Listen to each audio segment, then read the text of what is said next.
To lead a thriving and impactful ministry, you need to make decisions when feeling confident in yourself and in God. But what if our mind is causing us to have doubts and we fear that next level of success? Well, in this episode, I will share the 3 areas of your life that might be feeding into those negative thoughts and how you can overcome it once and for all. You've got a dream to glorify God and make your mark on the world. Maybe you want to grow a business, start a ministry, or become a better servant leader. Whichever level in life you want to hit, I believe that God's calling all of us towards something greater than where we are now. So join me as I document my journey to learn how to grow an online ministry in ways that are effective, biblical, and aren't stuffed with complicated religious or business mumbo-jumbo. My name is Alec Kassan, and welcome to the Digital Ministry Mastermind Podcast. Hey, what is going on, current Christian family? It is Alec here, and I'm going to do something a little new here. I wanted to start this episode off by giving a big shout out and thank you to Michael from Michigan, Rachel from Louisiana, and Lawanda from Florida. You guys have, you just purchased Planting Your Purpose today, so I want to give a little shout out and say thank you so much for taking this leap of faith, or more exactly like a first step of faith, but taking this first step into this direction of fully embracing your God-given calling and being able to discover who it is that God made you to be. So, in our last episode, I laid the foundation for a topic that has been talked about for centuries in the church, and it is something that Christians and non-Christians have struggled with on a daily basis, and that's that little annoying voice that we all have in our head, that causes us to maybe doubt ourselves, to doubt God, and ultimately compromise and settle for less than for what God had in mind for our lives to begin with. Now, some people refer to this voice as the devil or Satan or the accuser. I've heard an inner villain. That's a new one that I've heard recently. But today's episode, it's not about identifying what those unhelpful thoughts are. Rather, in this episode, I want to expose those thoughts, and I want to help you move in the direction that God really wants you to go, and that negative voice is not going to get you there. And truthfully, once those thoughts have less power over you, and when some of them are removed entirely, you can't even begin to imagine how much more you'll be able to accomplish, not just in ministry, but in just your personal life as well. Because I want you to think about all those times where you made a decision that led to something greater happening. Whether that was getting a promotion or taking that new job or making a phone call or asking out that special someone. Ooh, none of these actions were taken from a position of being fearful. Sure, you may have been nervous, but you were also confident and courageous at the same time by taking that action anyway. Because if you think of that story of David and Goliath, all the other Israelites allowed Goliath's words, he was just patronizing them and filling their heads with doubt, and were causing them not only to just doubt themselves, but doubt God. But David, he was confident because of not just his past experiences, but he also didn't allow Goliath's toxic words to get into his head. And as I'll explain later in this episode, when we identify where these toxic thoughts are hiding inside of us and flush them out, then that's really where we're going to start seeing drastic increases in our confidence. And I also, want to go in depth on talking about how these toxic thoughts were created and sustained pretty much all this time. That way, those new ones don't come back. So let's talk about, finally, the first place that these toxic, parasitic thoughts come from. And many of you might not like it. I'm going to be honest here. I'm going to be pointing out where these negative thoughts come from, and some of you guys might push back on it a little bit. I'm just, a little disclaimer here.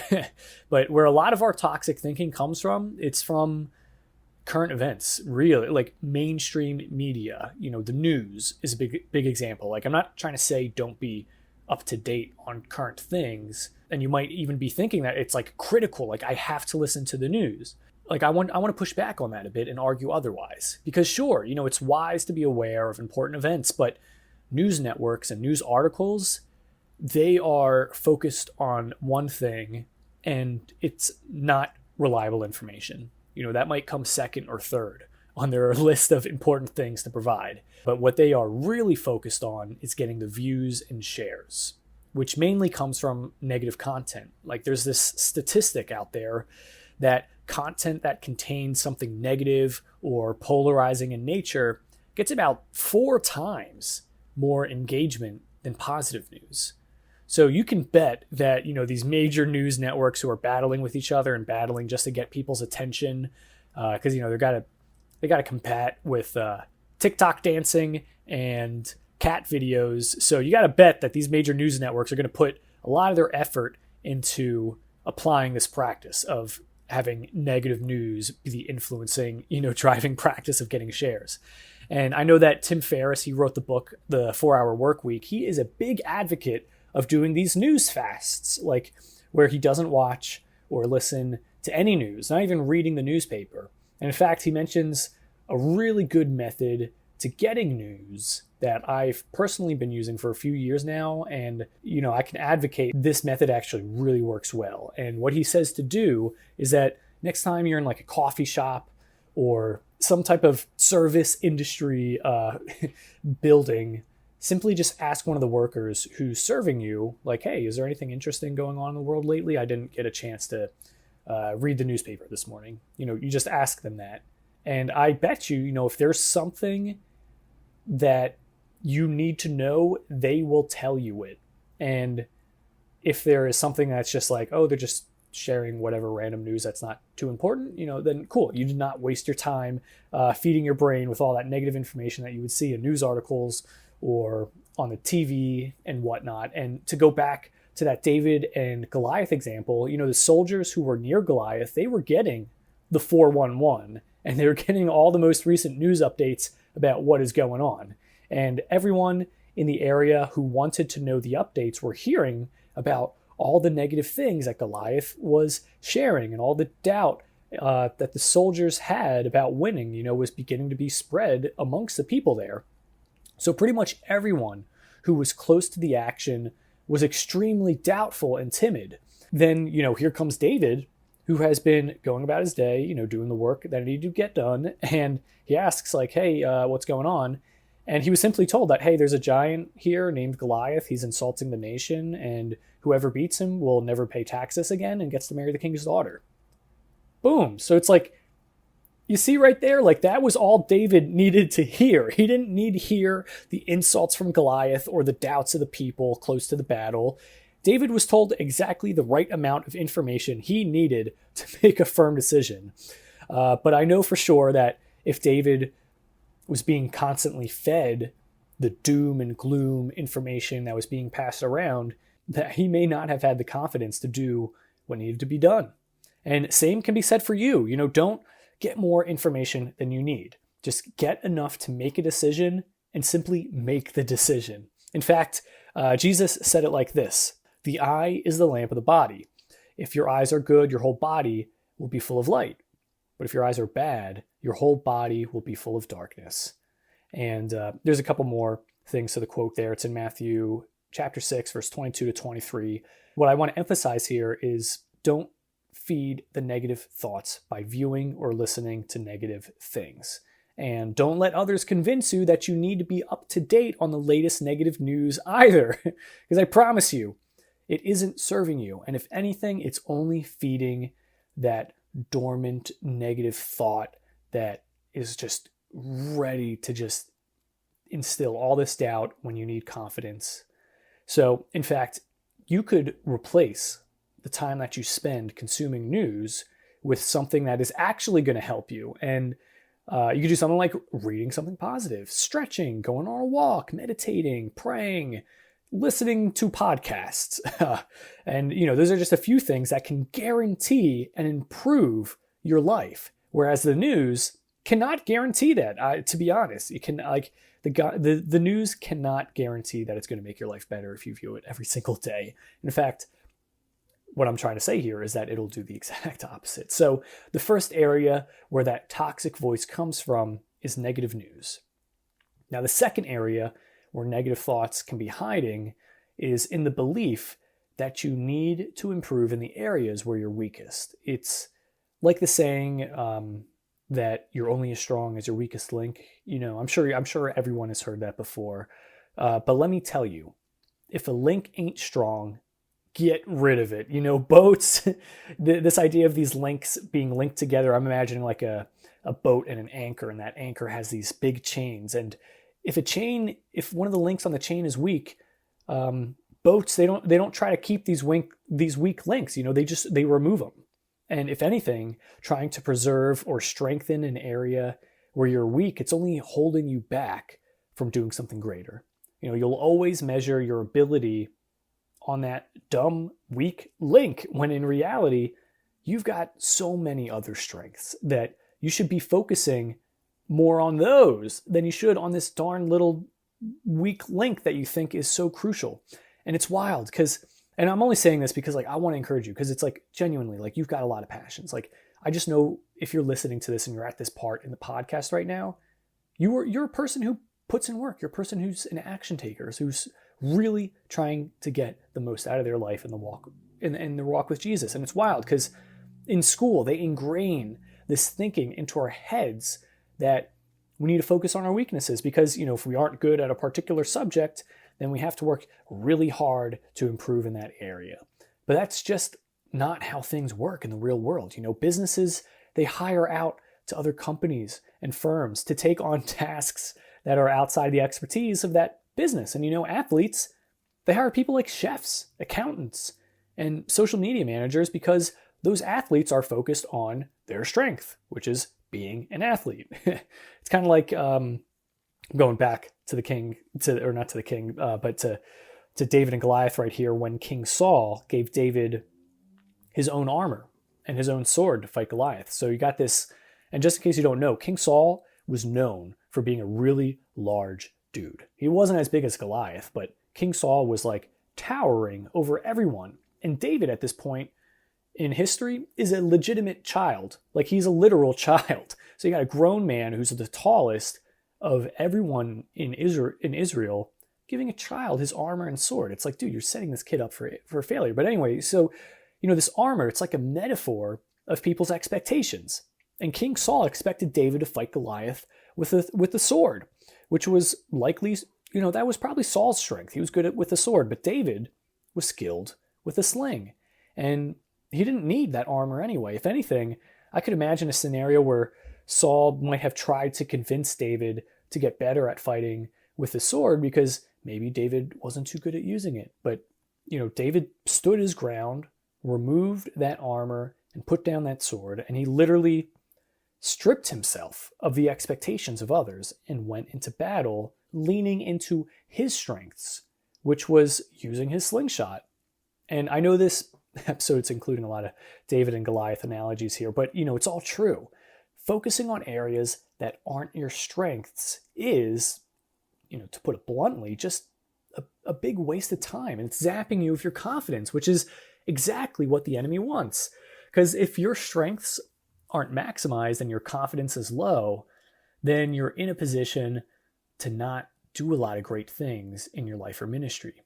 Because you can even ask yourself, what opportunities have you passed up in your life simply because you focused more on your flaws than on your strengths? What's wild is that if there weren't people like King Saul who are trying to put on this armor that doesn't fit us and want us to be good with a sword that we're not trained with, if they weren't there in our lives, we would most likely just be practicing the things that we're already good at and getting better at our own strengths naturally. And, this leads me into the third area where this toxic voice comes from, and it's bad advice. So you see, the first area was negative news, the second was focusing on weaknesses, and the third is bad advice. So think about that time where you had a business idea or something really cool that you wanted to do as a child, and you maybe told an adult or a friend or a sibling, and they immediately shut down the idea. Then sometime later in your life, you see the very same thing that you once were passionate about or that you once wanted to do, and someone else is doing it and is loving life because of it, and they're really successful. Now you got to ask yourself, why why wasn't it you who took on that opportunity and made it your own? Well, it was because of the bad advice you got. And, you're not the only one. Like, I've been through this as well. And what blows my mind is there is this thing called the Dunning-Kruger Effect, which basically is this thing that happens in our brains when we begin to learn something and we get to be a little bit knowledgeable at a topic, and then all we can do is just like talk about it forever. But then as we begin to learn more, about how much we actually don't know about the topic. And even though we're getting more knowledgeable, our confidence to talk about it actually begins to decrease. And the reason why I bring this up is because you and I have people in our lives who know a little bit about what we're going through, but not nearly enough to be talking to us about it as an expert. And I bet you have encountered the friend or family member who is single but is giving you relationship advice, or someone who's broke but they're telling you how to manage your finances. And the Bible says that bad advice is some of, if not the worst advice you can get. And Jesus says it like this: "What sorrow awaits you, teachers of religious law, and you Pharisees, hypocrites, for you cross land and sea to make one convert, and then you turn that person into twice the child of hell you yourselves are." And that's in Matthew 23, verse 15. Yeah, Jesus is laying it down in this verse. But the part you should really be focusing on and worrying about is that last part where Jesus says that the Pharisees and teachers of religious law are turning people into twice the child of hell as they are. Now, these people who are giving bad advice, they aren't just making their students as bad as they are. These people, they're making students who are twice as bad as they are. So pretty much like what the Bible is trying to let you in on here, like this is some of those nuggets of gold right here, they're like keys of wisdom or whatever. But what it's saying here is like that person that you know who's in a bad situation financially, if you listen to their advice, you're going to be in twice as bad of a situation as they are. And that person who's in a toxic relationship, who's giving you relationship advice, you're going to be in a twice as bad of a relationship as they are. And, this is what the Bible says will happen if you listen to bad advice. So you really got to be cautious of what people are telling you and who is telling you it. Because you'll have family members and friends try to give you advice that isn't helpful, but it's like wrapped up nicely in a package that's like just full of like loving concern. But if it's not good advice, then it's simply not good advice. Plus the people giving you bad advice are typically the people who are closest to you, which makes it like really hard to discern if it's good advice or not good advice. Because sometimes people may be maliciously trying to sabotage you, but more often than not, it's just a doubtful or worrisome person in your life who's just trying to protect you. Like Peter wanted to protect Jesus from going to the cross, but Jesus's death and resurrection was like one of the best things to have ever happened in history. But Peter didn't know that at the time, and he was just a guy who was concerned about his friend and his teacher because he was going to die. Like who wouldn't be concerned about that? And you got to understand that there are literally hundreds and thousands of moments throughout our day where we are being exposed to messages and inputs that impact how we think. Whether they feed our toxic thoughts or they empower us, they're coming at us nonstop. And when we're dealing with negative news, the stress that comes from focusing on our weaknesses or just like the bad advice we receive from those around us, we've got to do something proactive to combat all these inputs that feed the toxic voice in our head. And I didn't want to end this episode without at least giving you 3 of the best ways to combat this negative voice. And the first way you can do it might seem pretty obvious, but I got to say it, is 1, just reducing the inputs that you receive from the news. Just cut out the news. Second thing is being conscious of what you feed your mind. Don't just let anything in. And 3, being selective of who we allow into our inner circle. And I've even got one very powerful exercise that I want to wrap up this episode with.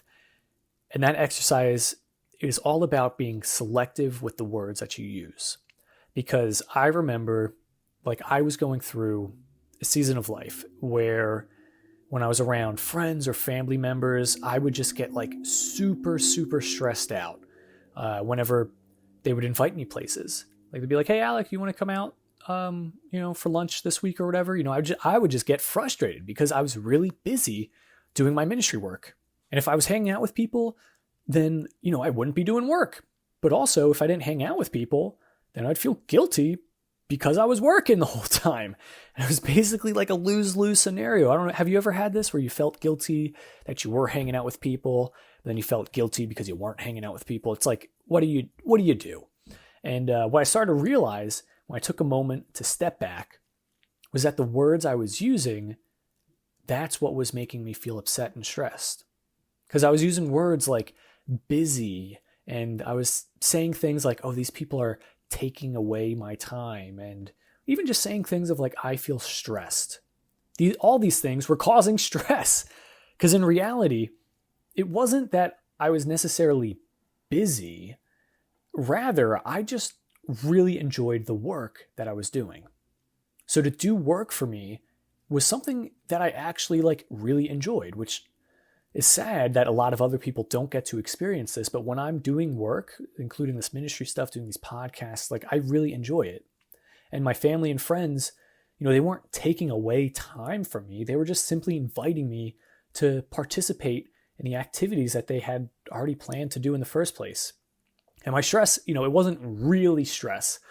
When I began to really look at it and examine it, it was really just excitement to make some more progress in the work that I'm doing.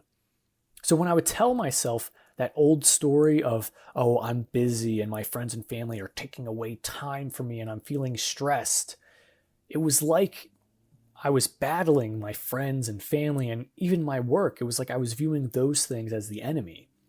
But by simply adjusting my language and adjusting my attitude and approach to the entire situation, like things changed. Like I'm not going to say immediately, but they did change drastically.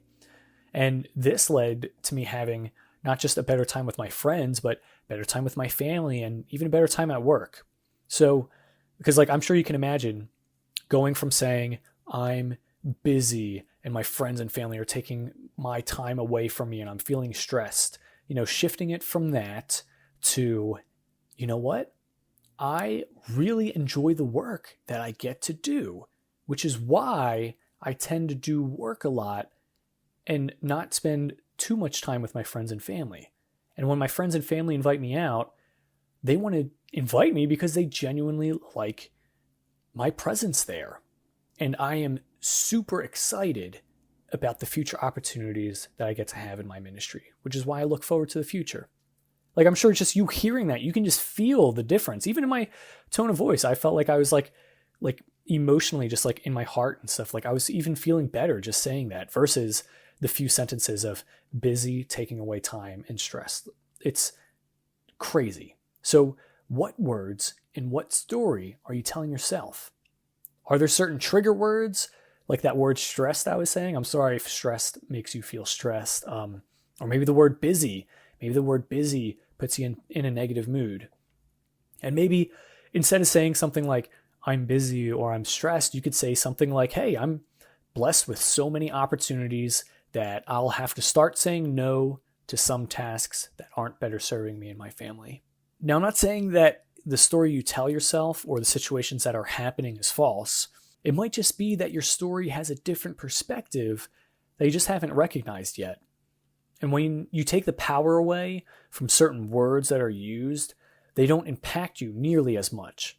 And when you take away certain words from your story and your vocabulary altogether, you'll find that your attitude begins to improve, your perspective begins to improve, and so will your walk with Jesus. Because I want you to think about it.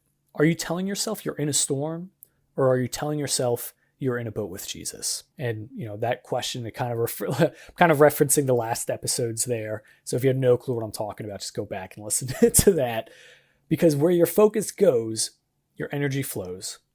And the life you choose is influenced by the words that you use. And this idea of the story that we tell ourselves is so crucial to our long-term success that I want to spend the entire next episode talking about it and helping you develop a story that's empowering you to move in a direction that God wants to lead you. So thank you guys so much for listening to this episode. Hey, if you felt any moments of like a little bit of inspiration or wisdom there, then I want to invite you to please subscribe to this podcast. Leave a little review, please, if you may. And if you know anyone else who would really benefit from this type of information or any of the past information that we've talked about in previous episodes, then by all means, invite them to listen to this as well. Share this episode, share past ones. And hey, thank you so much for listening. I'll see you in our next episode. Are you a Christian leader looking to develop the skills needed to maximize the fruitfulness in your daily walk with Christ? Do you want to overcome the burden of not living life to the fullest and fully step into your God-given calling? If you do, then you should get a copy of my book, Planting Your Purpose, a 20-day guide to discover God's calling. It's not just another devotional book. Planting Your Purpose is your 20-day guide that will provide you with the strategies, tools, and insights to turn things around immediately. You will learn how to avoid the top 5 mistakes Christians make when pursuing their calling in life. You'll develop more joy in your walk with Jesus and unlock the secrets to mastering integrity. And by the end of 20 days, not only will you know your calling, but you'll have an even greater sense of fulfillment and confidence in your life. Everywhere, Christians are raving about this amazing new guide to discover their God-given calling. Get your copy by clicking the link in the show notes or by going to plantingyourpurpose.com. That's plantingyourpurpose.com.